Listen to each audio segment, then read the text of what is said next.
Good morning, everyone. You're now here with the people from our MES, and we have a call to order. We have indeed all of the people that we need to have a board meeting, and we are ready to proceed. I think we are going to start with some wonderful things that happen frequently, and we're very happy to have them, and those are the Inspire Awards. I think, are we ready to proceed with those, I think? Yes, sir. All right, and we start with environmental ops from Tim Ford, I think. Mr. Ford? Yeah. Hello. Good morning. Morning. So when I was a young manager, my first real manager said to me, Tim, never force your customer to pick up the yellow pages. Now, I know a lot of you don't know what the yellow pages are. But the reality is that customer service leads to customer satisfaction, leads to customer retention. That is an important thing that we can do in the services that we offer. And I'm happy today to present Robert Strand with an Inspire Award for his exemplary customer service skills with a customer that we would love to do more with in the future in Baltimore County. We have a long time presence in Baltimore County, and we'd love to get back there again. And Robert is leading the way there. We do a number of services for this customer. Monitoring at the landfill is in particular what we're doing, and Robert is our lead. And when the customer wanted us to provide courier service to the laboratory for samples that were collected, Bob went out of his way to rearrange his schedule so that he wouldn't have to charge overtime for that. Much appreciated. We've gotten additional work since then, and got nothing but praise for his work at the county. So, real happy to present Robert with this award. Come on up, Robert.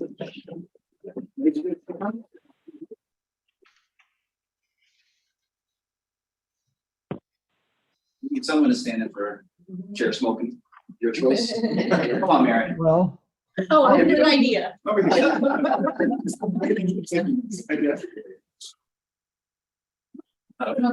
Black robe. I know the back row. Forward. Oh, you get the thing. I'm sorry. Mine's Josh. That is a story when I talk to my wife.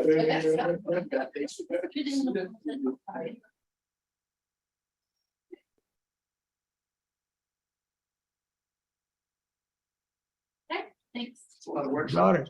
Congratulations, sir.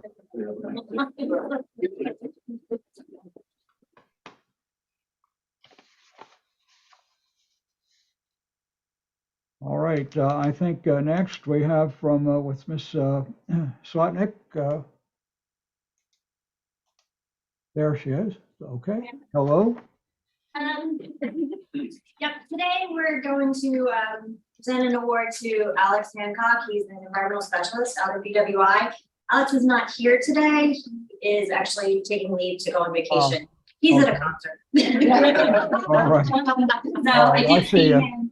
Yeah.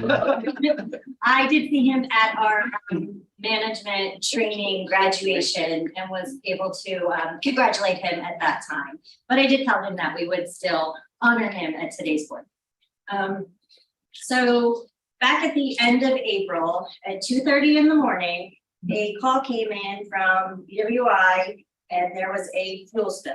So this happens fairly frequently. Unfortunately, sometimes it happens in the middle of the night. The fuel spill was a result of some poor maintenance operations that were not MES employees. But being who we are and what we do, you know, the airport called, we went out there. Alex was the first to respond. He was there by 3 o'clock in the morning, which personally, I can't even do that. He coordinated the cleanup. He spoke to the fire department. He made sure that the spill was under control. He reported back to MAA. He was very functional early in the morning, taking care of all the pieces, talking to all the people, putting in all the reports. He's a very dedicated guy, and when the call comes in, he goes without questions. He does a great job. MEA is always very thankful for our support out there, and it's folks like Alex that get up, answer the call, do what needs to be done, complete the job. And that's why we are out there, still out there, and continuing to get more work out there. So I thank you to Alex. He's probably not watching. Like I said, I was able to congratulate him, and thank you to all of the UWI folks out there who answer that 2:30 in the morning call.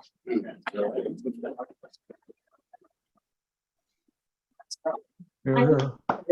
I'll take it. Anybody needs a certificate, I mean, who cares about the certificate? Suitable for praise. Suitable for praise. All right, now I think we have finally, and with a large number of people sitting there, Mr. Barr. Thank you very much, Mr. Chairman. So many of our awards involve people racing against time, and this is one. I think a couple of months ago, I told you about how some of our folks were doing repairs while tank was filling up. Unfortunately, they got the job done. This time, the water's going down. We operate the water system for the Rocky Gap State Park as well as the casino and resort. And the water comes from Lake Abebe. And Lake Abebe has a standpipe in it, which is fine, except that the water level goes below the standpipe. Guess what happens? No water, right? No water plant working. And what happened was our maintenance folks got together with the people in water wastewater, and they designed, built, constructed a floatable intake so that it rises and falls at the level of the lake. And I just want to thank Darren Plank, Hunter Bingaman, Keith Wright, who isn't here today, Roger Knox, Ben Weller, Brandon Falk, and Devin Spicer, for making sure that the casino always has water, because we know that the dice always need to keep rolling. So thank you for that fantastic effort. Thank you for racing against time. I don't know if you were watching the water level as it was dropping or not, but you got it done in time. And now we have a permanent backup for the intake to the plant. So we thank you for that and all the great work that you did getting that done. Thank you very much.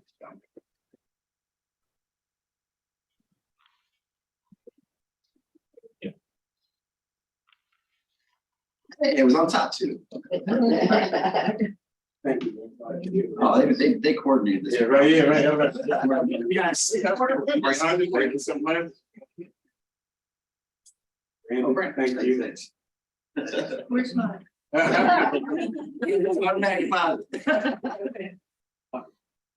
I'm sorry. Uh-oh. I was scared for a second.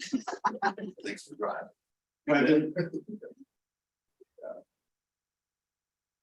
Good job. It's not pronounced last name, so you know. Spiker. On this one. Nah, I want us to. Yeah. Scoot in a little bit and turn to your side a little, so you can, there you go, yeah. You gotta do the shoulder turn.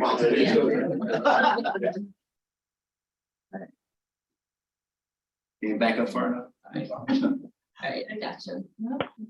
1, 2, 3. Okay. Be sure to tell Keith we miss him.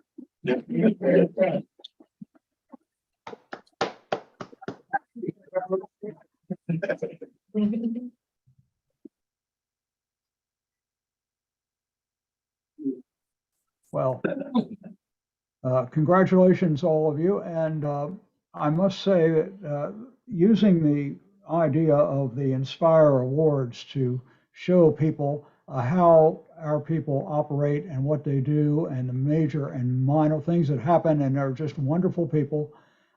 So thank you all for doing that, and all those who help the people inspire their awards. Thank you very much. All right, I think the next thing is to look upon the May 25, 2023 chairs. We have under the 523A and B to go together. They have been given to the people who are on the board. These are matters that do not need to be put to motion. Does anyone see any problem with any one of these? If not, they will be considered to be on the record. All right. I think the next thing we have is Mr. Glass. He's always around the place. So here you go. Thank you, Joe Schmoken. Yes, sir. Next slide. So during the period of this expense report, I had 2 reimbursements that were connected to the Swana trip that just came in a little later, 3259. But Deputy Perketic was really blowing it out and took an international trip. It's not really international. Canada does Canada count? No, I mean, it does. But no, she represented the regional CWEA, the Chesapeake Water Environment Association, at the Water Environment Federation's leadership meeting and presented on the strategic plan for the International Water Environment Federation. So that therefore that was just associated with her trip there, representing all of us. Next slide. There's 2 key, there's a long list of engagements, but 2 that I want to highlight for you are an exchange with I should have reminded Mrs. Fuller, it's the Johns Hopkins University for those that don't know. But we met with the environmental health and engineering, well, really the environmental engineering, that department is split in 2. They have environmental health in public school, but they also have environmental engineering, loosely associated with the engineering school. I'm a product of that school, but they brought an idea for a hazardous waste research project, Superfund project, that was through the National Institute for Environmental Health and Safety, looking at chrome ore in the Baltimore region. We've had a nice meeting with them. We don't know if the clients that operate the facilities will be interested, but we did have a lively discussion, and we'll be having follow-up discussions on other innovative technologies in both wastewater and climate change resilience that they have going on right now. The other one is we had a kickoff meeting with the Maryland Environmental Justice Coalition last month, and we were very direct and frank about a lot of the work that we do, the information we have. They're very interested in any engineering support that's I would call it pre-engineering support. So for capital projects, for technologies in the region, engineers or planners and engineers, where the money starts to meet the design. They really want to, they're lay folk. I mean, not to, they're non-science engineers, and they just want to be able to find a way to engage. So that leads to a project idea, piggybacking off of the work we do for the Maryland Port Administration, with how to engage with citizens in environmental education and outreach. So they were very pleased with the meeting. I don't know when it's going to be scheduled for follow-up, but it was a very successful meeting, and it also led to a small proposal submission with Baltimore City, supporting them in the environmental operations space for just a few $100,000, but to help them with how they move towards environmental sustainability with compostable utensils and some federal funds that are available. So the idea of developing an environmental justice practice that seeks federal funds, not funds from our state and client partners, so they don't feel like we're pinching them, but that leads to more environmental sustainability and more environmental equity throughout the state. So it's kicking off, and it's going great. And then recruitment, obviously in the summertime, recruitment drops for recruiting the college and the high school graduates. So we only had one, which was an MBE program, Ready, Set, Grow, and two in the Greater Washington Regional Clean Cities Coalition. So they're still active. But from the late spring having 6 or 7 a month to a couple, that's just the nature of the beast. But the real recruitment effort, next slide, is reflected in our incredible interns we have this summer that are, at least for the 2 executives, they're really doing great. The executive interns, I'm assuming that all the others are doing well too. we had both, in the last month, we've had both the welcome kickoff, where we explained to them, we gave them the MES 101. And we also had on May 31st, a team building exercise led by an idea that Deputy Furketic brought back from WEFMAX, where they built a water tower together. And I believe non-engineers won the contest, I believe. Well, there was an engineer in each. There was an group. engineer in each group. So yes, they were still guided by the engineer in each group. But they, Some were guided a little better than others. but the last water tower did make it to full capacity. Yeah, yeah, it did. Full capacity It was before filled it up. failed. Yeah. It did go all the way to failure, but you learned from that. So, but they're bringing a lot of energy and light to the building as youthful exuberance always does, and we're really honored. And we're directly telling them that we're recruiting them. That's an automatic direct. Like, well, we want you to come back. You know, it's not a. So, anyways, and to take our message back to their institutions throughout the Mid-Atlantic, really. So, we have our contingent of UMBC always, but we have a lot of universities represented in this group. They're doing great. Next slide. So not to say that we always have fun, maybe we're always so focused. You have enough procurement items this month to know that we take care of business. But for the first time in the 3 years that I've been here, by the way, this is my anniversary date. I was hired 3 years ago today. Not that we need to focus on anniversary, but anyway, we had COVID, and then we had the opening, all right, and then we had our first team building event. The strategic advance team, that is the team that reviews our KPIs, and they are on their second iteration revising them. That group of 40 or so staff and managers, we all went to the Terrapin Adventures in Savage, Maryland, contributing to small business in Maryland. And we had a great exercise, morning of exercises, starting with breakfast.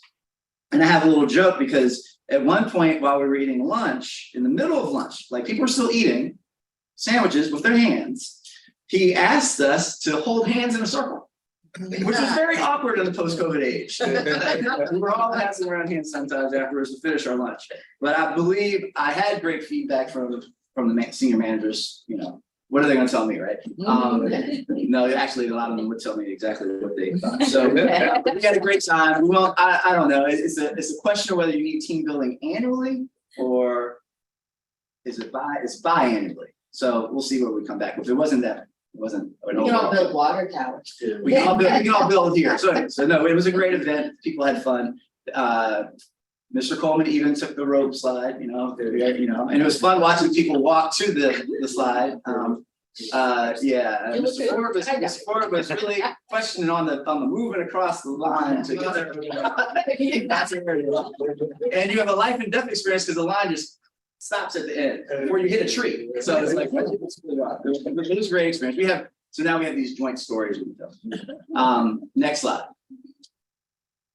So a couple of years ago, we started trying to have a fall festival that, didn't really engage people in the East and West as well, because it was here at headquarters. So this year we are attending, I don't know if they're AAA, AA, or what each level is, but minor league baseball games throughout the state. So the 4 minor league stadiums, and and so we had that, and it was over 100 MES family and staff. We just get the group rate. It's not a thing. MES isn't paying for it. Everyone's paying out of their pocket, so we're clear. But it was a great night of camaraderie. It was Star Wars night, and so people were doing cosplay. I didn't really see any MES people doing cosplay, but there were other people. And we were in Bowie. So next we're in Frederick for the Frederick Keys. Then we'll go up to. Then we're going to go down. Then we're going to go down to the Shorebirds and Salisbury, and then over to Aberdeen for that's we used to go to Baltimore and do a night at the yard for MES employees, but I thought it would be kind of nice. You hear a lot about things. You headquarters people, and so I thought maybe this would bring more of the field people out. It's a great idea. It was a great turnout.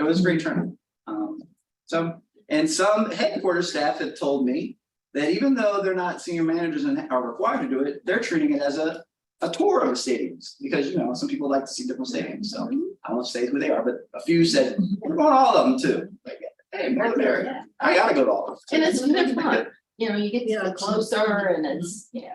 Very, very close. But that was a great event. Next slide. And our annual Barks visit, and there were 14 MES staff who volunteered at Barks, Baltimore area. Can you Oh, God, rescue. rescue. Anyway, Yeah. and they take, I didn't know, they take all Care animals. shelter, yeah, I think that's what. What? Care shelter. Care shelter, maybe, thank you. maybe like that. We'll get the acronym. I usually write out acronyms, but we visited. It was a hot day, but the dogs really enjoyed it. My English bulldog, which is there, did not want to leave his kennel because it was very cool on the kennel floor. we got him out there, and you know, it was a lot of fun. Great to help the volunteers there, support them so that we could get a couple of walks in that they didn't have to do. And next slide. Wow. So was that yesterday or 2 days? 2 days ago, we finished the second restart of the manager supervisor training and had our graduation. We were honored to have MDE Secretary McElwain as our keynote speaker. She enjoyed discussing her 20 years of leadership experience with the cohort, and she was really impressed by the size and scale of Poplar Island. And enjoyed the tour as a part of the luncheon. And, you know, we were honored to host her and Deputy Secretary Dorsey, and to know that they gave us from, you know, the time we had to leave Central Maryland a couple hours before 9 o'clock, and then stay with us until 2, phones blowing up, all the MDE stuff. So we were honored to have them, and proud of the entire cohort and finishing the program. And so hopefully that is the next, all of those folks will be applying for supervisor manager jobs in the near future and a part of our legacy here at MES. So, and there's a there's a waiting list for next year's class already. So folks that could not be included. So it continues on. Well, it's and by the way, I wanted to mention, and it's built into a lot of the career ladders now, that it's an important step for growth at MES. So very well attended. Mrs. Wong also. And Ms. Wong was there representing the board. Thank you for coming all the way over for lunch. Appreciate it. Oh, you were already over there, but we won't get into that. Thank you for the effort. And so last slide. Last slide. I want to share my deepest thanks to Ms. Wong and County Executive, Senator, Secretary Robert Neal for the past I'm only year. one person. One person with a lot of honors. You both have been invaluable advisors to me in these 2 years, and you have done so much for MES with the Reform Act requirements and everything that you've helped to improve us with your many years of service and leadership. You've both pushed us to be better, and I think you have seen how MES responds to challenges and stretch goals. Your work will live on in our policies and procedures for years to come. We wish you nothing but the best as you continue to work and share your knowledge with others, and we hope that you will continue to be there for MES as we work to improve the environment in the state that we know you both love so dearly. Thank you so much. Well, Thank you, Dr. Class. here. I This quickly left, but so who has a cell phone to take a picture? This secretary, Bobby got his award yesterday. Ms. Wong, will you please? He got his yesterday. Well, because so in sincere gratitude for the outstanding leadership provided to Maryland Environmental Service, July 1, 2021 to June 30, 2020. Impressive. Thank you so Thank you. much. Here we go.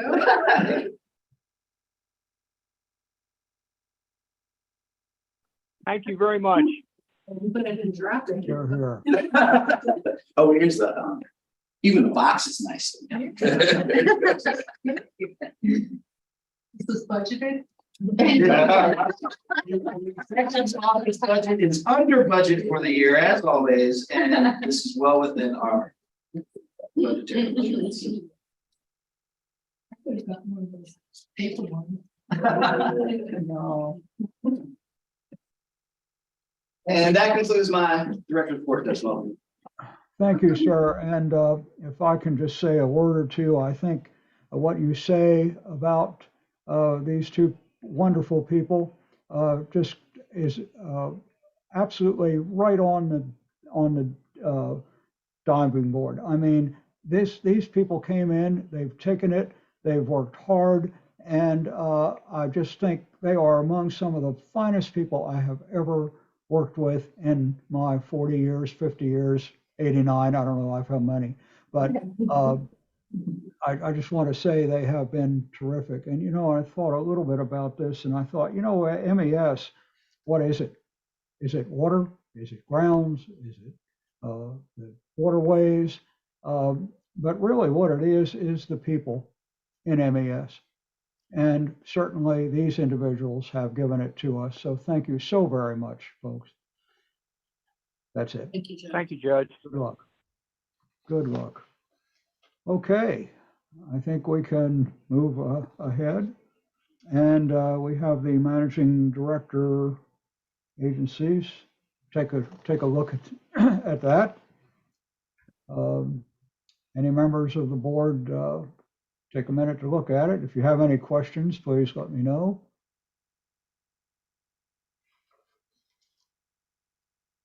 All right, I haven't seen anybody say no, so I think we're ready to go to the next part of our board. And that would be Mr. Patel. Who else? It has to be Mr. Patel. So thank you, sir. And please give us some more money, will you? Good morning. As you know, there's a long agenda, a thick package here. So I can summarize MES's financial performance in one sentence. We are doing better than budgeted, better than expected. But I'm still gonna go into a little more detail. We'll start with the charts now. So labor sales as of now is 12.45% higher over last year, and it is 107.5% over the budget for fiscal year 23. Every single group has increased in billable labor from 7.71% to 15.11%. We had a great month of May also, which is averaged the increase in labor sales of 12.22%. So we are pretty consistent, you know, over 12% month by month, and I expect that to continue in June also. And in the later slides, you will see the projected, you know, the labor and the projected net earnings. Next slide, please. So we look at the budget full year. Labor sales is 35,814,000. We are at May 31, 2023, 35,522,000. Almost there. The full year budget, we are almost there. Our full year estimate based on the straight line projection is 38,477,000, which is 2,663,000 more than the budgeted. We have reduced the vacancy rates. Our billable labor hours are more, billable hours are more, the salary increases, the new projects, all that contributed. So we are expecting 2.6 million over the budget. Based on our billable labor, our recovery is higher than expected, which is our fixed percentage we charge for overhead recovery.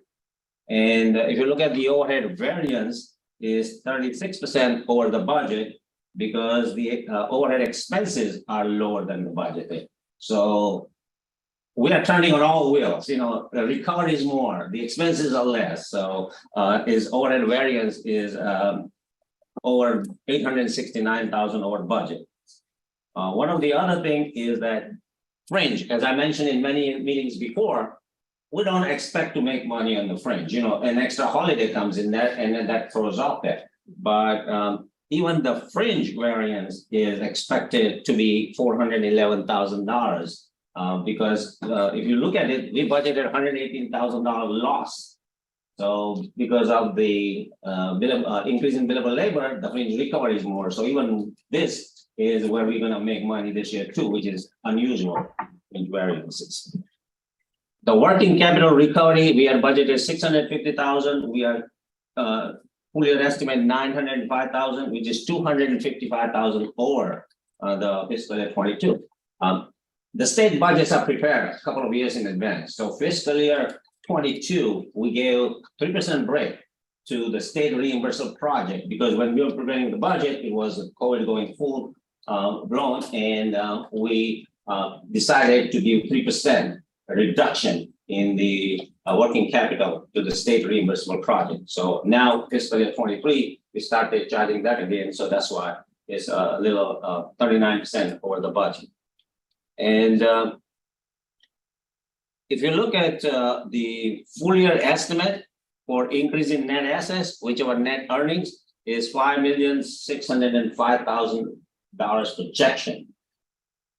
If you recall, in the last meeting, I proposed, because this is much more than expected. We have a interest income, which was not expected. And now we have a high interest income. We are very careful about investing almost on a daily basis. So $5,605,000 net earnings is way beyond what we had budgeted. So I recommended that we would like to do two things because of this access. One, our revenues has increased significantly. So what we usually do is we put 5% of the last 3 years average revenue as a contingency fund for emergencies. Since our revenues has increased, and this year also we'll probably reach 190,000 or so. So I propose that we take about 250,000 based on whatever the calculation comes out of June 30, but that will be close to $254,000. We increase our contingency fund. Also, our employees are in the employees retirement plan, which is money put aside, managed by PNC Investments, and we make contributions every year. So it depends on the earnings, and our contribution is about $300,000, but it depends on the earnings because it is calculated every year by the actuarial company, and based on that we pay premiums every year. I recommended that we, if you allow us, then we'll put $500,000 in employees OPEB plan. So that way, if the stock market goes down, our contributions in the future won't significantly increase. Of course, the actual calculations will let us stretch over the next 3 years. But since we are doing good, I thought we should just be proactive and put that money in there. So, and we have to do that investment before June 30th, according to accounting rules. So, if anyone has any questions on that $500,000 and $250,000, we're going to put in the contingency. Contingency is a board resolution years ago, I don't know, many years ago. So that is kind of already approved and all that. And the $500,000 is our investments decisions, but we represented to the board, and I would like to move forward with that investment because we have to do it before June 30. So if anyone has any questions, I'll answer those questions. If anyone has any reservations or objection to that 500,000, otherwise I will ask that we go ahead and approve that $500,000 to put it in the OPEB. We don't have any resolution or anything. I don't think it's necessary, but I just want to give opportunities that if I do not get any adverse comments or anyone is objecting to that, we will go and invest it probably tomorrow. Mr. Patel, Tomorrow. Patel, this is Bobby Neal. I think those are excellent ideas, and I wholeheartedly endorse what you're proposing. Thank you. I'm always careful to invest on Fridays because I want the best interest rate available for Saturday and Sunday. I don't want it sitting there for weekend, with not earning enough interest. All right, so now we're gonna go to the last slide. The billable hours, has increased by $54,000 and 54,000 hours. And it is actual as of May is 1,105,000. So I haven't written down, sorry about that. Yeah. The revenues as of May 2023 is 172,950,000. I expect it will reach 190,000. Would like to go $200,000 maybe next year, but this revenue, this is per audited financial statements for MES only. It does not include 7.5 million or $8 million revenues in Midshore. That is reported separately, a separate financial statement. It does not include $5 million on GCL, the capital construction revenues that is paid by the state. So if you consider all that, of course, for all those, we do recover overhead and fringe based on our labor, but it is not included in that. So if you consider all that, you are talking about another 12 million over on top of 190 million. I think that's all I have. Any questions so far? No, sir. Right. Thank you very much. Thank you. All right. Now we come into another forum, and I think Ms. Frederick, I think you are the well, maybe I should say the Patel of non-money. So if you would just tell us where we're going for goals, that'll take care of it. All right, thank you. Yeah, he's kind of a hard act to follow. First of all, I'm apologizing in advance for slides with a bunch of words. We had a communications director here once that referred to this as death by engineer. So I'm going to summarize it. You all have the best goals in your packet, but I'd like to go over them really quickly, and then you can all vote on whether or not you accept these to be our goals for next year. As always, our first goal is safety, and that's the first pillar that Dr. Glass always tells the new employees about. Our sub goals are to complete confined space assessments for each confined space at sites, identify weight restricted vehicles requiring Department of Transportation clearance, and provide updated list of employees that are required to wear respiratory protection. Next slide. Okay, education, which is pillar number 2, we always talk about on Wednesdays with our new folks. We're going to have each group record a presentation that summarizes operational projects so that everybody else can see what we do and can learn. And also it's good to show any new hires and clients. We're going to continue with our wellness events and do that quarterly, although I am not promising that I'm going to be going into the Chesapeake Bay in January. Okay? Just saying that for the record.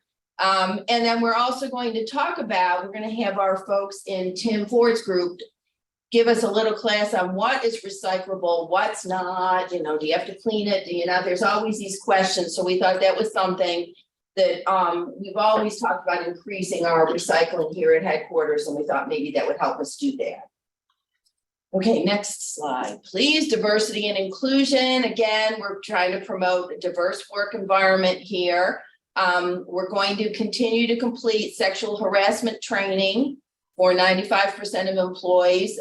We've made that goal this year, and then complete diversity training for also 95% of employees. This year's goal was 65%, and I'm happy to report that we've actually made it 75%. We're doing really well. Ms. Loving is doing a great job with that. We're going to complete EEO training for managers, and Ms. Loving wants to refresh the DEI plan. Next goal, please. Thanks, ma'am. Customer and community service. We're going to continue to focus on excellent customer service for all of our customers, internally and external. The executive team and managing directors are going to visit 4 facilities in addition to their own. We want to make sure that they see what's going on in the other operating groups, and also they get to meet some of the folks in the other operating groups. And we're also going to make sure that some of the headquarters people that don't necessarily get out, like finance or HR, that they can go visit some of these sites too. Each group's going to identify and lead a community service activity. That's like the barks that you saw earlier that came from environmental dredging. Let's see, we're going to have an annual holiday charitable campaign. We did we used to do adopt a family from that was Salvation Army. We did Toys for Tots this year, things like that. And I think we do Friskies, I think too, wildlife rescue. And we're also going to try to beat our Maryland charity campaign goals again. We've done that every year. We'll continue to do that. Okay, next slide, environment. We're going to quantify our carbon footprint from operations and continue to identify opportunities to reduce greenhouse gas emissions. So the operating group and headquarters are going to quantify the calendar year 23 emissions. They're going to submit at least 1 grant application per operating group, or do some kind of pilot testing. They're going to continue the annual participation in Earth Day events, which is always a lot of fun and I think worthwhile. And our field sites always like to contribute to that too. And then we're going to dedicate a separate page on our website to address, market, and encourage environmental justice. Last slide, administrative enhancements.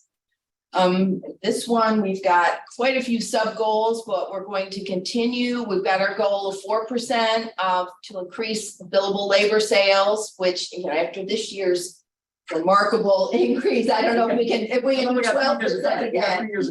Yeah, really. We're going to try to maintain a quarterly average vacancy rate of 5%.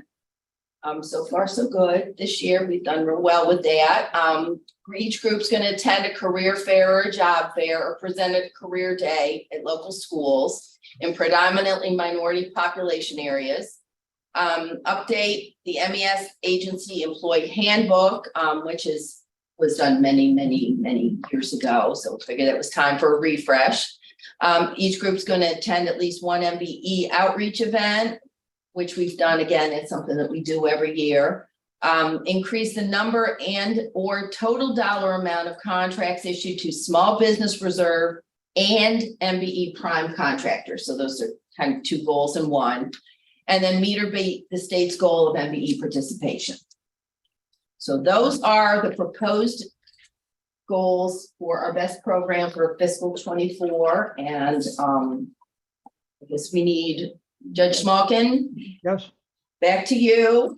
We need a vote on this, whether or not these are, well, first, is there any questions or are there any comments, any discussion? Are there any? All right. I think we are going to take a look at adopt with the board. Members of the board, anything else in connection with this? You are approving, I think, through Ms. Fretic, the board. All right. We have a motion. So moved. All right. And is there a second? I'll second. All right. Any further person wish to say anything before we go ahead with this? All right. All those in favor, please raise your hand, say aye. Aye. Aye. Nobody, anybody as to any objection? If not, this will be approved. Thank you very much, and thanks for the work that you've done on this, Ellen. It's just terrific. Thank you Thank very you. much. And now we are going next to Human Resources Report with Ms. Fedelian and let's Good see. morning. Hello. As of today, MES has 741 active employees and 31 vacant positions, bringing the agency vacancy rate to 4.0%. Next slide.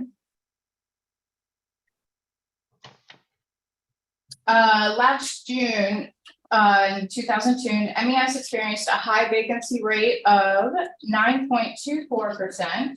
We had 717 active employees and 73 vacancies. Because of our recruitment efforts and our better hiring practices, we have made terrific improvement, and we are continuing to find more ways to keep the trend down.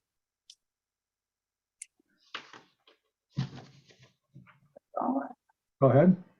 Yeah, that's it. So just if you look at the numbers, I don't know if I recall, we had 717 active positions last year. We now have 704. No, we have more than 704. We have 770 active MES positions now. So we went up on the total actives. We stayed about the same. Well, we decreased the total MES positions. We were at 120 and now we're at 820. Now we're at 801. But a lot of that was cleanup of positions where they were no longer necessary, but they were on the client's books. So I won't pick out the managing director, and we had a complete rebuild, and I won't give her any more praise than I have already, but I'll give it to her. Miss Laddick, we had a complete rebuild of one group that was down at 114, 115, 117. I was close. Let me go out. And now up to 137. So in 1 year to take a group that had lost 20 some odd positions and now up. So anyway, this is to be celebrated by all. And that graphic is, that might be on the corner of the tombstone. That might be on the corner of my tombstone. Along with some denitrification graphs. There's some denitrification graphs that will be there too. But like I just have, I won't have a name. I'll have a scan code and a bunch of graphs. That really is a testament. This is a testament to the best goal of getting below 5% by Christmas, by the holiday.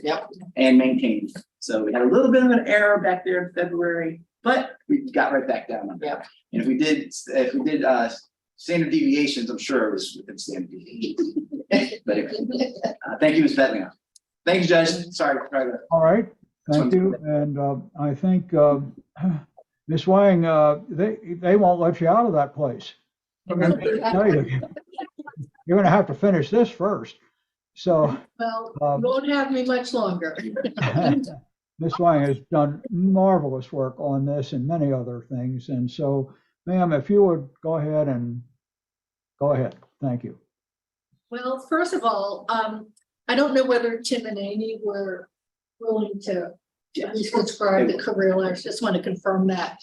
On June 15th, in your board package, you will have received the 2 updates on some proposed changes to the classifications for equipment operators, which Tim will address, and on the engineering career path, which Amy will address. So I'll turn it over to them.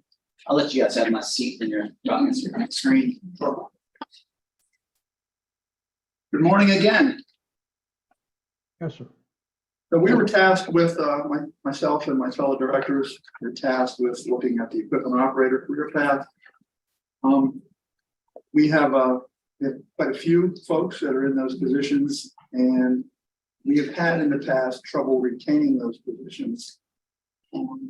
We wanted to better frame a career path for those folks that wish to go into management. So we have included with this career path, management path, a field level management path with the equipment operator series.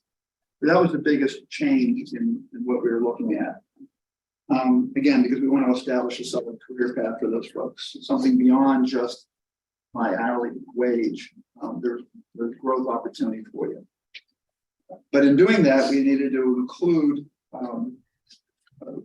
types of certifications and experience and training that would be required to move those folks from an equipment operator to a management position. And so we've addressed those as well in this classification. So the recommended changes that we're making, we combined again the operator track with the field management track.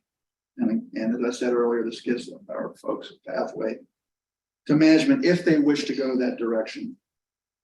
We are recommending that the lead operator classification be moved from a grade 6 to a grade 5. And move the field operations supervisor from a grade 5 to grade 6. That's an artifact from the career study, salary study that was done where there was a misunderstanding on titles of lead and seniors. In this case, the field operations supervisor would be managing the lead operators. So we thought the grades need to be changed to reflect that. Now, will that have any impact on our current employees? No. We did a survey of the existing salaries. And so for those lead equipment operators, their salary ranges fall within the grade 5 salary range. And so there wouldn't be a needed adjustment downward for those folks that don't move any pay in the reclass. And concurrently, we won't have to pay an additional amount of monies for the move for the supervisors up to a grade 6. Those folks make on the average between 65,000 and 78, which is within the current grade 6 range of 53,000 to 93,000. So 2 things there. We wouldn't have to make major adjustments to salaries as a result of this change. And 2, for their level, they're not pushing the tail end of the grade either. So that we won't have anybody in a position where they wouldn't be eligible for increases aside from the annual adjustments we would make because of cost of living. We established training certifications and educational milestones. There is a chart that was included with your package. I won't go into reading that. We have limited time, but it's available for you to read that highlights the changes in the certification requirement. And the benefits, of course, again, it allows us to retain key employees, provides a good career path, leads to higher morale, better customer service, better trained employees. Again, I'm back to that customer retention is important. So customer satisfaction is paramount, and this helps us do that. And it minimizes our vacancies and increases our billable days. So that's what we have in front of you. And are we going to do both of them? Yeah, we'll take a motion. Any questions? And I have any questions for this one? Yeah. All right. Huh? Oh, you're right. Yeah. I'm gonna do it for Marnie tonight. Yeah, I'm filling in for all the people not here. Alex, Marnie, I know Marnie anyway, because she did the environmental specialist presentation for me, so I owe her. So credit to Marnie Doliner. She worked hard on this. Others for sure. This is the engineering career path. Previously, we only had 5 engineering classifications. We were having trouble recruiting and retaining our mid-level engineers. So one of the ways to solve that was to add 2 additional levels of engineer into our career path to provide those opportunities for our existing staff to move through and also to bring in some more mid-level engineers. So I'll highlight the main changes. And this one follows similar to what we've done for other career ladders, the environmental specialists, where we sort of set it up with increased education requirements in addition to experience. So we moved our associate engineer, which is the 2nd level, from a grade 8 to a grade 7. But then we also changed the years of experience from 3 to 2 years. That way we can get some of those folks who maybe did a little bit of entry level work, but are looking to move up, but don't have 3 full years. We were able to get them in by changing that. And then, and none of these changes, similar to what Tim mentioned for the series, none of these changes impact our current employees. So when the grades went up or down, there were no impacts financially. No one's salary had to change. Everyone fit into this new program, which was important. And then we added an additional classification called an Associate Engineer 2, which required 4 years of experience. So that wasn't there before. We had Associate Engineer that went right to Project Engineer. Now we have something that falls in the middle with 4 years of experience. Again, to hopefully bring in those mid-level engineers that we just had vacancies that were just going on for months and months and months that we couldn't fill. We moved the Project Engineer classification from an 8 to a 9. The purpose of doing that one was to align better with other classifications in the agency that were doing similar level of work and required a similar type of experience. And then after that, when we added the new Project Engineer 2, again, to provide growth opportunities for those engineers who are, who have done some time with us and are looking to move forward, have experience. We wanted to retain them, so we gave them somewhere to grow.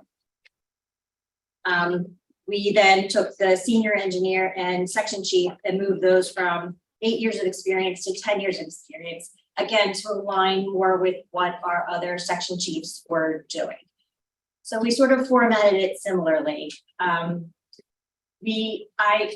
don't know if the offer went out yet, but we actually just hired an associate engineer in TES who met the 2 years experience, didn't quite meet the 3 years of experience. And we said, we'll get your offer out as soon as we get board approval on the change.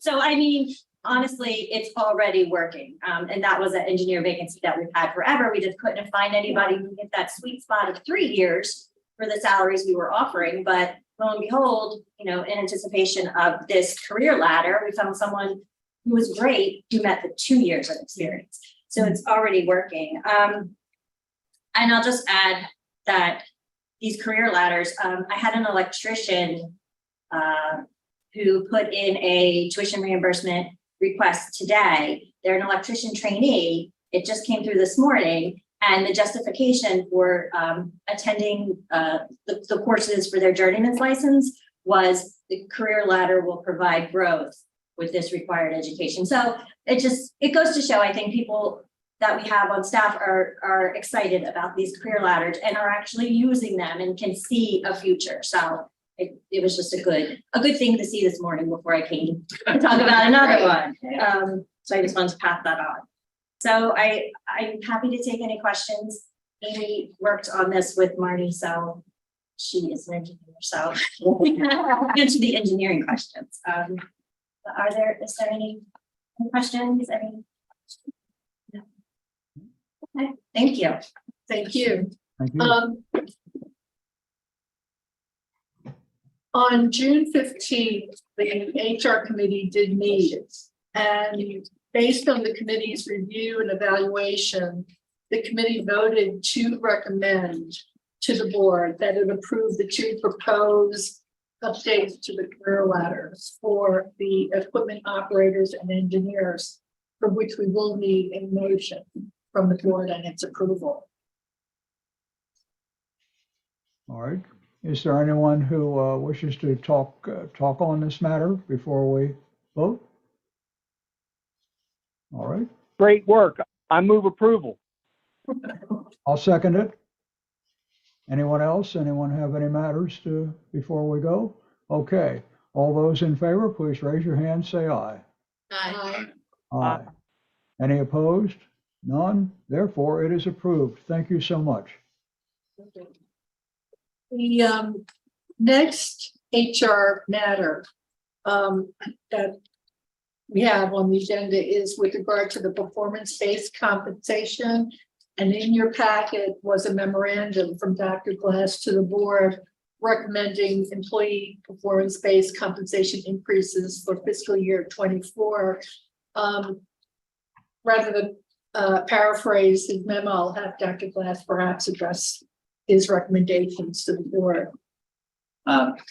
Thank you, Ms. Wong. So as you've seen from a lot of evidence, a lot of actual data that you've been able to see develop over the entire year.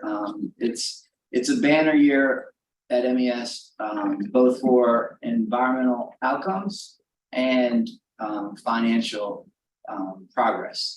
And so this is a traditional performance-based compensation year. We did do a survey of county and state government.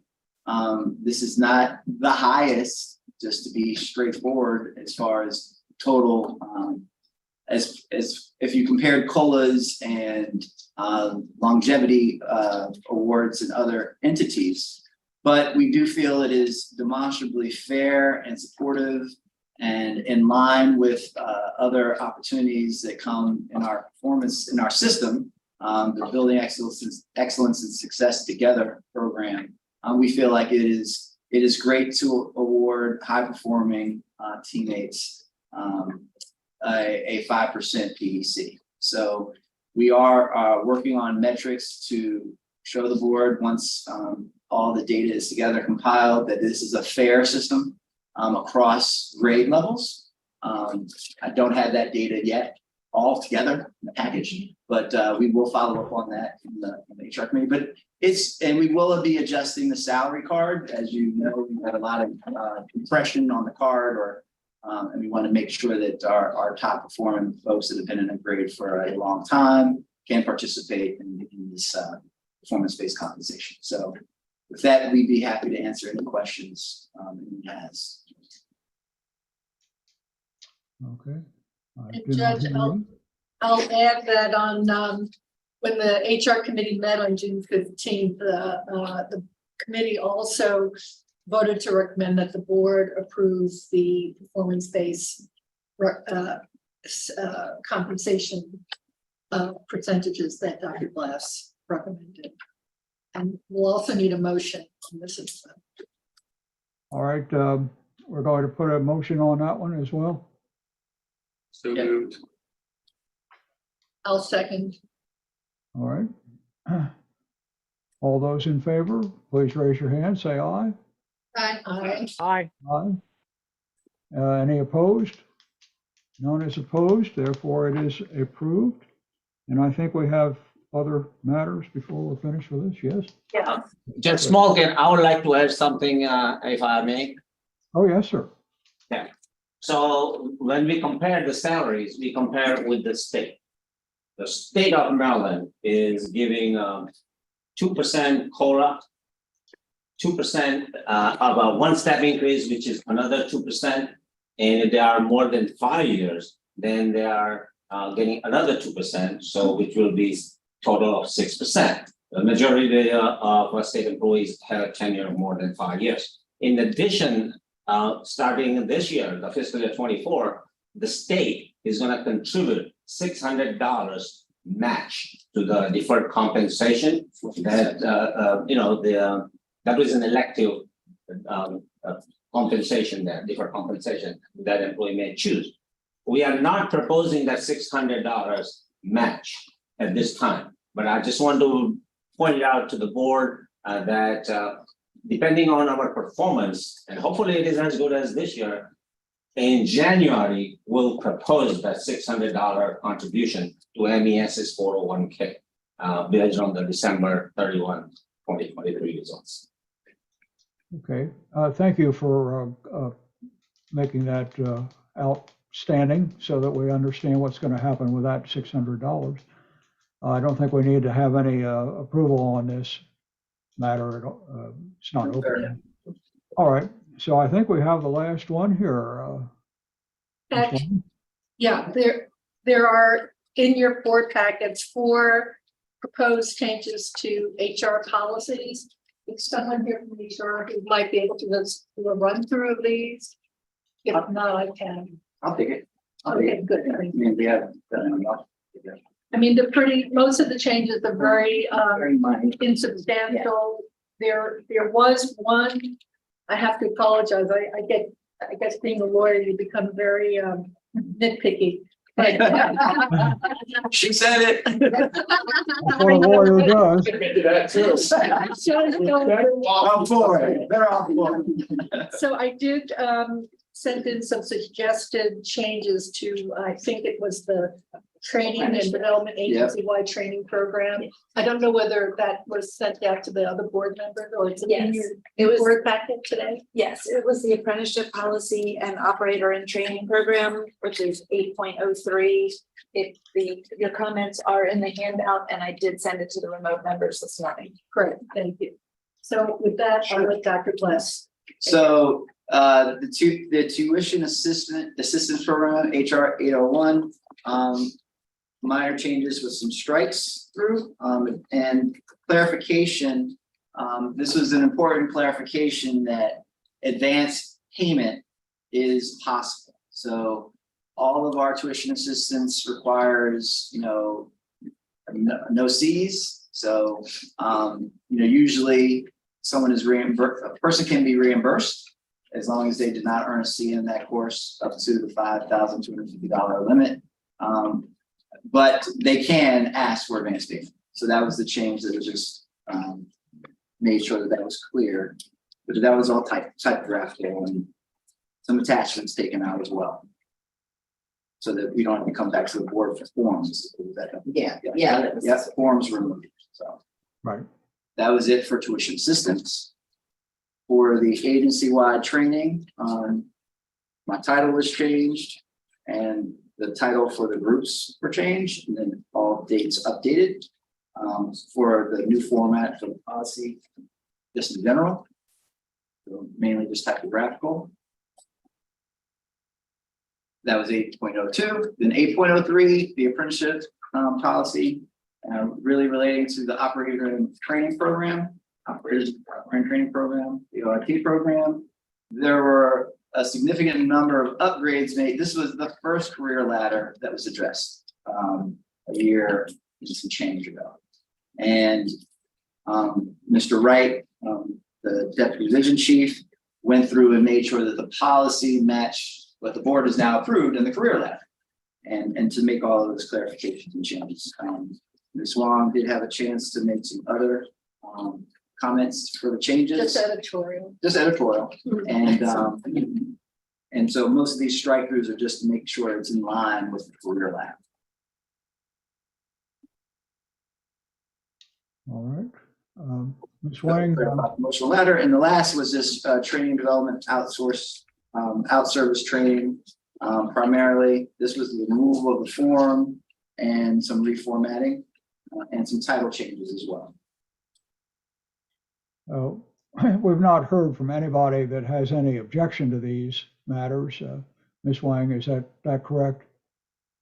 I do, that's right. That's correct. The, Just, we do need a board. but we do need our policies are board approved policies. So again, on the last HR committee meeting, June 15th, the committee reviewed these policies, and with the additional edits that were made, the board did approve to recommend to this board. I'm sorry, the HR committee did recommend that the board approve these changes to the HR policies 801, 8.02, 8.03, and 8.05.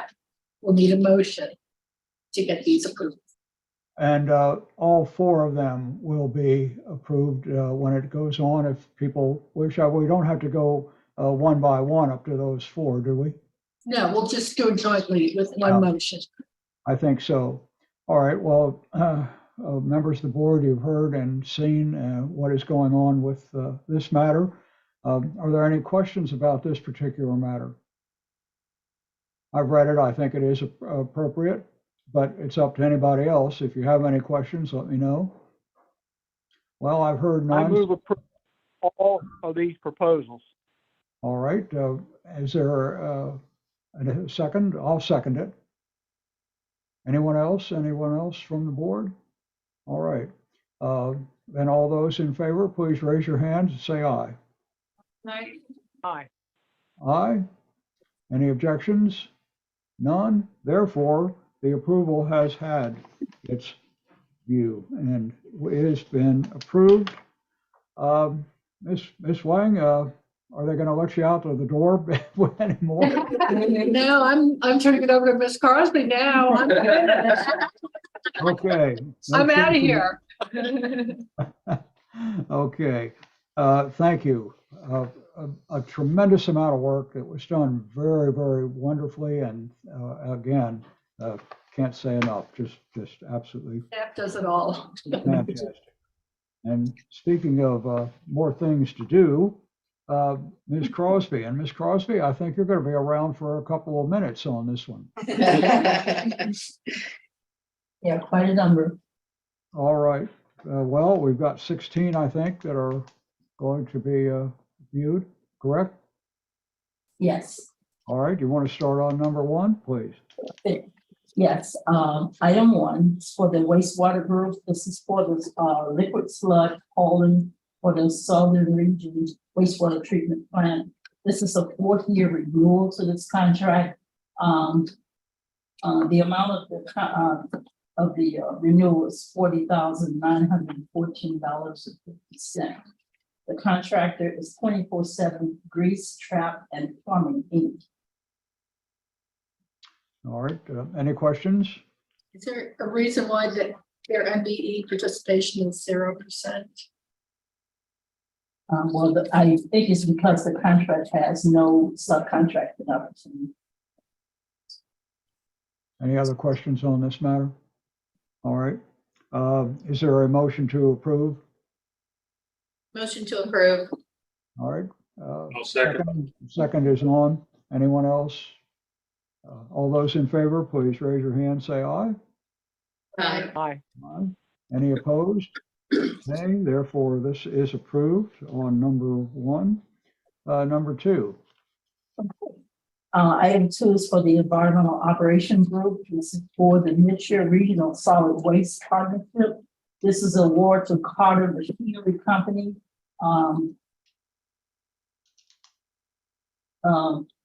For think calicos. The total amount of the contract is $1,061,215. Well, that's a lovely piece of equipment there. Anybody have any questions on this? No, but I'm going to recuse myself from this one. All right. Other than that, or does anyone have any questions or recusal? Okay. Is there a motion? So moved. So moved. And there is Second. a second. Anyone else? All right. All those in favor, therefore, please raise your hand, say aye, except those are recused. Aye. Aye. Aye. And that is sufficient, and therefore we are approving. Next. Next is item 3 for the Brown Station Sanitary Landfill Water Distribution System Replacement, which is a competitively sealed bid. The awarded contract with Sawgrass Construction Corporation in the amount of $1,425,863.14. The MBE goal is 30%. The 2 low bidders requested a waiver. The waiver was denied, and so we awarded to the third company. Well, that 30% goal looks very nice on there. Anybody have any questions on this? All right. Is there anyone in approval? Anyone wishes? All right, thank you. Any other matter before we go? I don't see anyone else. So therefore, those who are in favor, please raise your hands. Wait, we need a second. Wait a minute. Was there a second, We Judge? got a second. Exactly. I thought it was my second. All right. There'll be a Bobby, we had a second. second. All right. We've got 2 of them now. That's great. So, sorry about that. Are there any matters, any other questions before we go on approval? If not, all those in favor, please raise your hand, say aye. Aye. Aye. Aye. Anyone's, no? All right, therefore it is approved. Thank you. Next. Okay, item 4 is for the Environmental Operations Group. This is for the Eastern Correctional Institute propane fuel conversion contract. The awarded contract is Joseph M. Zimmer, Inc. in the amount of $4,365,000. The MBE goal on this contract is 20%. All right, any questions on this matter? Judge, I'll be recusing myself on this one. All right, so we now have a recusal, but a recusal on this particular one, item 4. Anyone else have any questions? Is there a motion for approval? So moved. And I'll second. All those in favor, please raise your hand, say aye. Aye. Aye. Aye. And other than the one recusal, anyone else? All right, therefore it is approved. Thank you. What's this? Oh, there, okay. Okay, item 5 for environmental operation. The awarded contract with South Atlantic Marine Service, Inc. This is the supply and delivery of 11 and 12 gauge baling wire. The amount of the renewal for this contract is $672,792, bringing the total revised contract amount to $1,616,404. All right, any members of the board have any questions on this?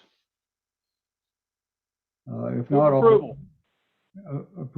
approval is out. I'll go for a second. Anybody got any other questions before we go on this one? All right. All those in favor, please raise your hand, say aye. Aye. Aye. Aye. Any opposed or anyone else? No? Okay, therefore it is approved on this one. On number. Item 6 for the environmental operations group. This is for the Sandy Hill landfill leachate hauling and disposal service. The awarded contractor is Ivory Service Corporation. The original amount of the contract was $925,000. This renewal amount is no. All right. Anybody have any questions on this one? Judge, I'll be recusing myself. You're another recusal on this one? Yes. Okay. Other than the recusal, is there anyone who has any questions? Is there anyone who will make a motion without recusal? All right. And I'll second that one as well. All those in favor, please raise your hand, say aye. Aye. Aye. All right. We don't have, do we have everybody on board? Anybody else on this one? All right. Therefore, it will be approved without the recusal. Item 7 for environmental ops. This is for the Brown Station landfill gas power plant operation and maintenance. This is a sole source to Curtis Power Solution LLC. This is a change order to the contract in the amount of $1,857,634.15, bringing the revised total contract amount to $3,733,146.45. The MBE goal is 10.3, and the contract is currently achieving 9.2%. All right. Any questions from the board? Or is there a motion on the matter? So moved. Any second? Second. Second. All those in favor, please raise your hand, say aye. Aye. Aye. And there's nothing here on this one for any kind of recusal, so therefore it is approved. Let's go on to the next one. Okay, item 8 is for the environmental dredging and restoration group. This is an equipment rental for hazardous management. This is an assisted contract based on a blanket purchase order through Sourcewell. And the awarded contract is United Rental North America, Inc. The amount is $250,000. All right, and no goal on the MBE, so therefore it will approve unless anybody, any matters, any questions before we ask this? Judge, I'll be recusing myself on item 8. All right, you're recusing on this one? Yes, Judge. All right, there's another recusal. Any other matters before we? I have one question. Yes. It says that the term is August 27th, 2024. Is that from the date of award through that date? Through the end of the year, 27. Yes. Does that answer the question? Yes, thank you. Okay, well, thank you. Is there a motion to approve this particular matter other than under recusal? I'll approve it. Anyone else? Need a second. Second. All those in favor, please raise your hand, say aye, except those in recusal. Aye. Aye. Aye. Any opposed? Other than recusal? None. Therefore, it's in approval. Thank you. Next. Yes, item 9. And the next 3 items, MES is asking that the board also approve 2 things. Allow us to award these contracts waiving the regular procurement process. This item had been out on the street twice and we got no response. So we turned to some local providers and got quotes and were able to make an award. But we need the board approval to allow us to waive the procurement procedure as well as award the contract. This is for Maryland Park, Deep Creek Lake State Park solar installation. This is a client-directed procurement. The contractor is Mountain View Solar Wind LLC. The amount is $253,295. And this contractor is also a certified engineer. Is there any questions from the board? Mr. Chairman, I have one question. Yes, please. So I've noticed there are a couple of these that that you couldn't get a response. I'm just wondering, where are we advertising and how is there a way to reach these contractors better than the way we've been? Well, when we put it out, we also did we asked them why they didn't propose. So we did have a bit of a list or a offer list, and they did respond. Oh. So. Okay. We made an effort. All right. And when we put a solicitation out, the managing directors and or designees will add a list of vendors that they want to reach out to as well, in addition to Maryland.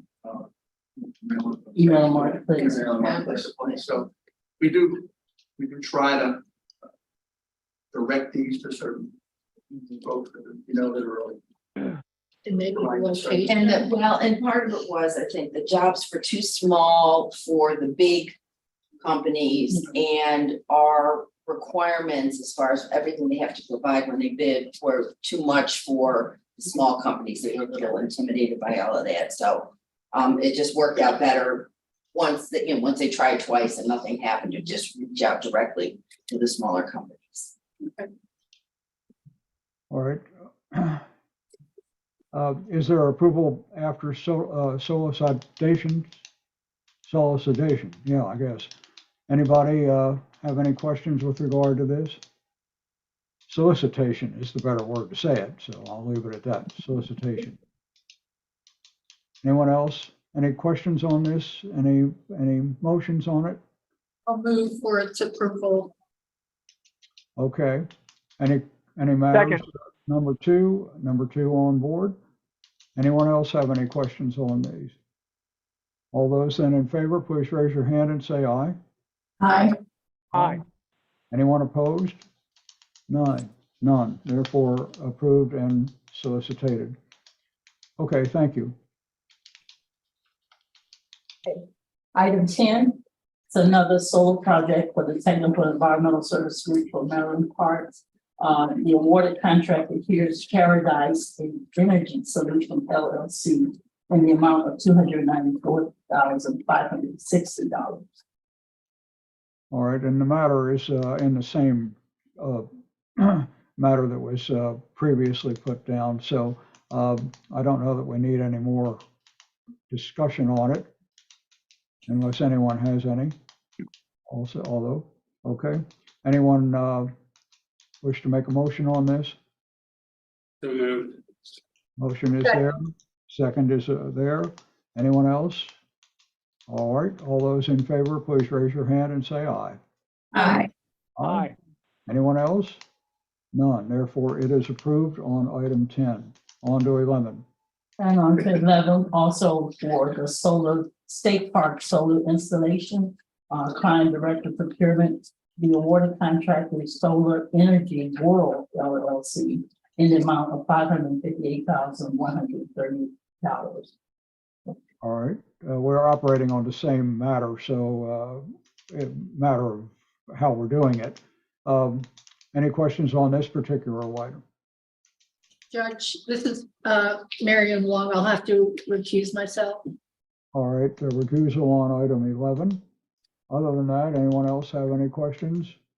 If not, is there any motion on it? So I'll moved. move on it. And we have a second on the motion. Anyone else have any questions? All right, other than recusal, all those in favor, please raise your hand and say aye. Aye. Aye. Any objection? Don't see any. Therefore, this is approved as well on item 11. Thank you, ma'am. Item 12, also for the Technical Environmental Service Group. This is from our GIS shortlist. The awarded contractors Whitney, Bailey, Cox, and Magnum LLC in the amount of $330,815.88. And the MVE goal on this contract is 26.5%. Any matters on this one for recusal, or are they all recusable? I think they all are. Anybody have any questions? Is there a motion? So moved. All right, I'll second it. Any more? All right, therefore, all those in favor, please raise your hand and say aye. Aye. Aye. Any opposed? None. Therefore, item 12 is approvable and approved. Okay. Okay, item 13, also for the Technical Environmental Service Group.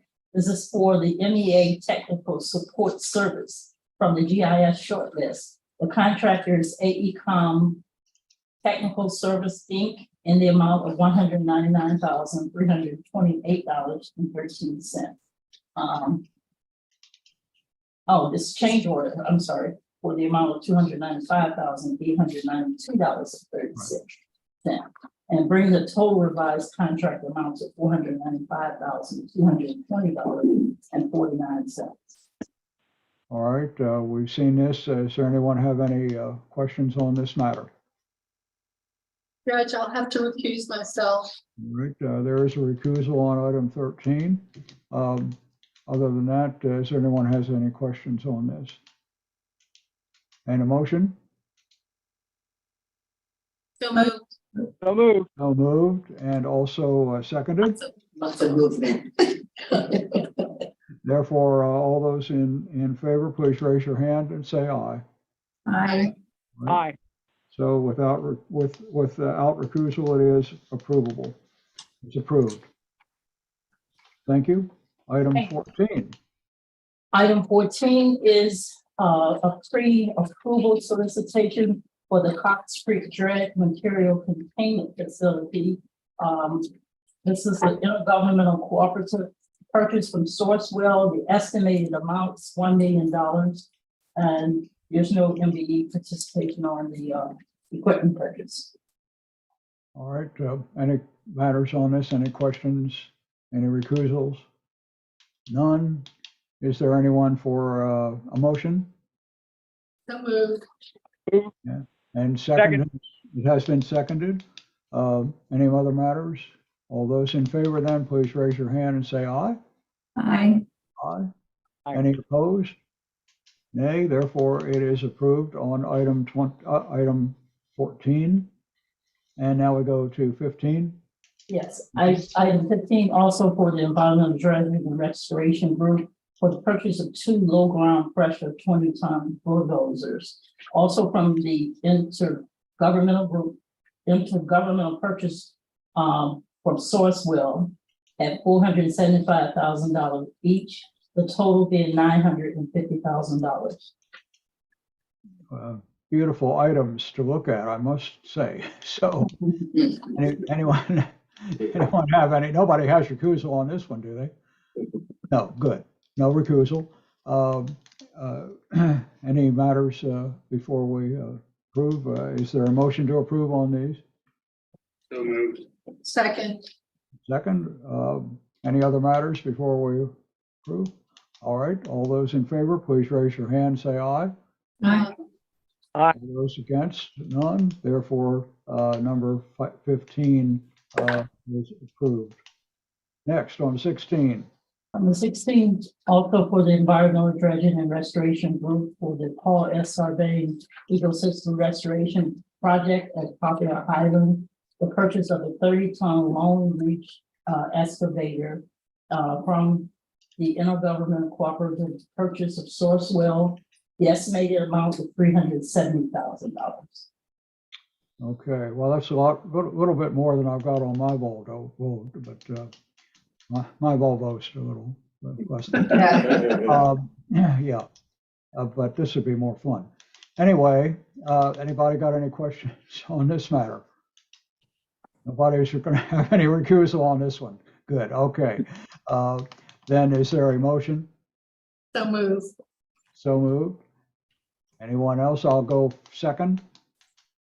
Anyone else? All right. All those in favor, please raise your hand, say aye. Aye. No one else. Therefore, this is approved. And I think that might be the end of the, there it is. All right. Well, thank you. I know this has been hard, Ms. Crosby, to put all this stuff together, but thank you. We're very happy to do that. And thank you all for being so patient.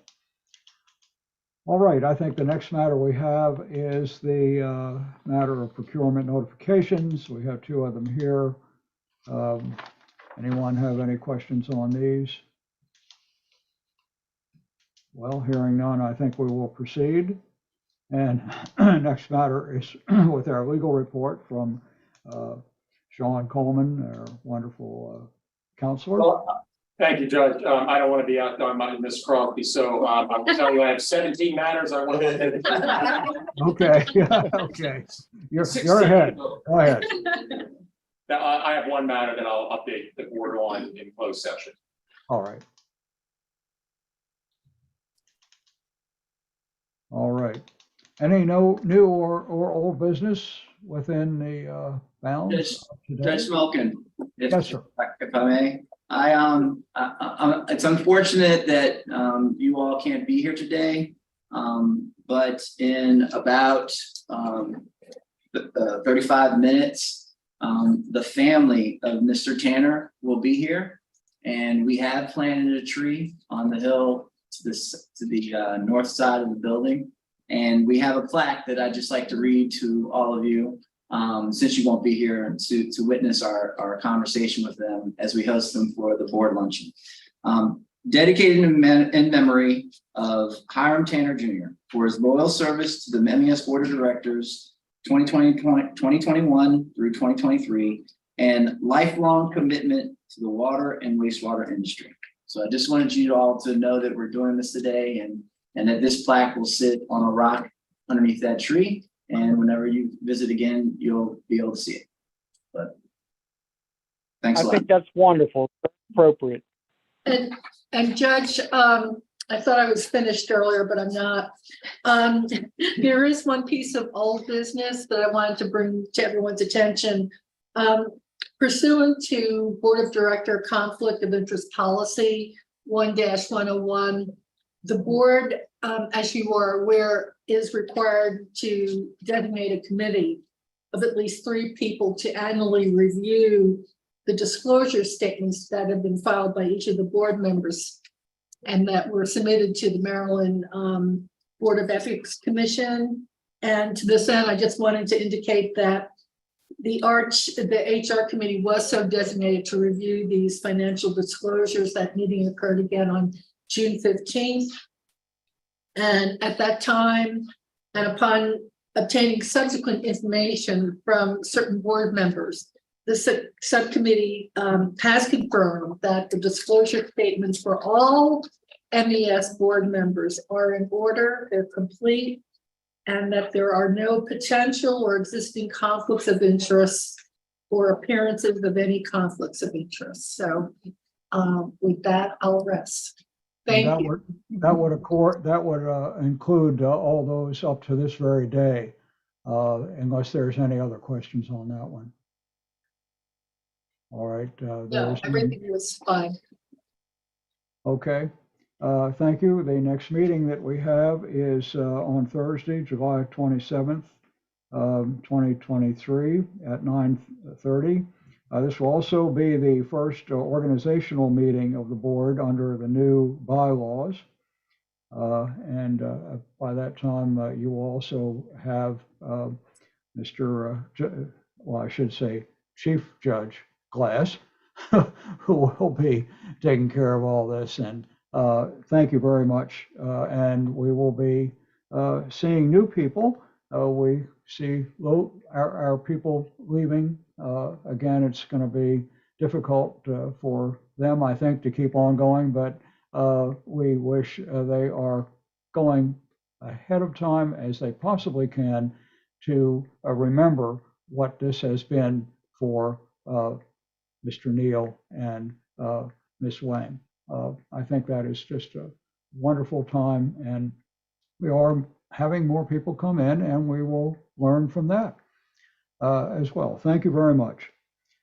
All right. Other than that, I don't think we have anything to adjourn on ordinary matters. There are closed sessions, however.